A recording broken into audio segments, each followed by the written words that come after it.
Conspiracy theorists claim that ancient artwork could hide signs that aliens have visited the human race. Several centuries-old paintings, cave drawings and tapestries contain symbols and shapes that resemble UFOs and extraterrestrials. But art experts say that these are simple misreadings of religious symbols or figures. Mail Online explores some of the most famous examples of UFO or alien-like symbols in ancient artwork. The Annunciation with Saint Giovannino, 1486. The Annunciation with Saint Giovannino is an altarpiece painted by Italian artist Carlo Crivelli in 1486. It was crafted to commemorate Angel Gabriel's announcement to the Virgin Mary that she would give birth to Jesus. Conspiracy theorists suggest that the ring depicted in the top left, shining light onto Mary, is a UFO spacecraft, but art experts say that it simply shows a small collection of angels gathered around a circle of clouds. The ring and light represent the Holy Spirit descending towards the Virgin Mary. Illustration from Untitled 1844. Eurobune refers to a mysterious, unknown object that was found drifting off the coast of eastern Japan's Hitachi province in 1803. The object is depicted in 3 different Japanese texts: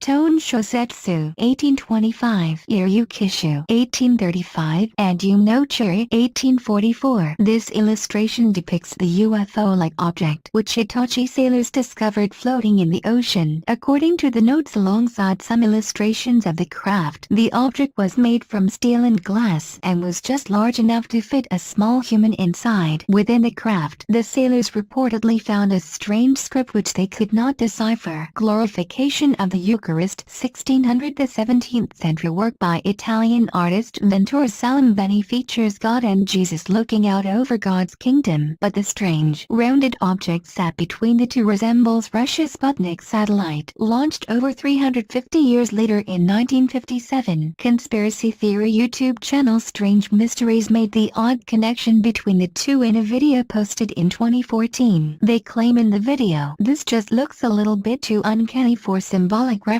If the sphere is said to represent the universe, why did the painter not include any stars or other celestial objects?" Saint Wolfgang and the Devil, 1475. Famous 15th century Austrian Renaissance painter Michael Packer created this work around the legend that Saint Wolfgang tricked the devil into building a church. Saint Wolfgang was the bishop of Regensburg in Bavaria during the 10th century. Conspiracy theorists claim that the figure depicting the devil in the painting could be a representation of an alien that visited Earth, but the theory is a weak one, as the devil has been represented in a wide variety of strange forms throughout the long history of religious artwork. The Baptism of Christ, 1710. Art experts suggest that this painting is a reference to a religious passage. The heavens opened and the Spirit descended like a dove enlighting upon him. It was painted by Dutch artist Geert de Gelder in the 18th century. UFO hunters suggest that the disc-like object shown shining light onto John the Baptist and Jesus could be a UFO. This scene has been illustrated by many artists, says internet UFO conspiracy theorist The Ancient Aliens. However, this scene is particularly interesting because of the flying saucer hovering over the scene with beams of light shining down and illuminating the event. Considering de Gelder's reputation as one of the elite artists of his time, it is likely this work was intended to be taken seriously and meant to communicate that Jesus had ties to aliens and perhaps was of alien origins. Peruvian hill carving. 6th century ancient Peruvians, such as the Nazca people, are famed for their centuries-old carvings in the Peruvian desert. Many were dug into the South American landscape between the 1st and 6th centuries. This image shows a 6th century Peruvian hill carving that appears to depict an alien-like figure. It's theorized that local inhabitants carved these messages into the floor to signal to aliens that they valued their visits. But the carvings are just as likely to have been messages to ancient Peruvian gods. The Madonna with Saint Giovannino, 15th century. In this painting, Italian Renaissance artist Domenico Ghirlandaio depicts Mary, Mother of Jesus, looking down on 2 children. The artwork hangs in the Palazzo Vecchio in Florence, Italy. To the right of Mary's head, a strange flying object can be seen in the background, which some UFO hunters think is an alien spacecraft. A shepherd can be seen shielding his eyes from the sun as he points toward it. The object is interesting to conspiracy theorists because it has no other context in the painting. UFO conspiracy theorists cool interesting stuff discuss a possible reading. Upon closer inspection, the man seems to be looking away from the UFO behind him and over his shoulder. Or, more likely, the notably out-of-place object may be imagined floating above the ground between them. From either perspective, could Mary be seen as blocking the two babies from the flying saucer's view? But art experts say that artwork of this era often depicted clouds shining divine lights as religious symbols. They suggest that in the case of Madonna with Saint Giovannino, this common biblical symbolism has been misread.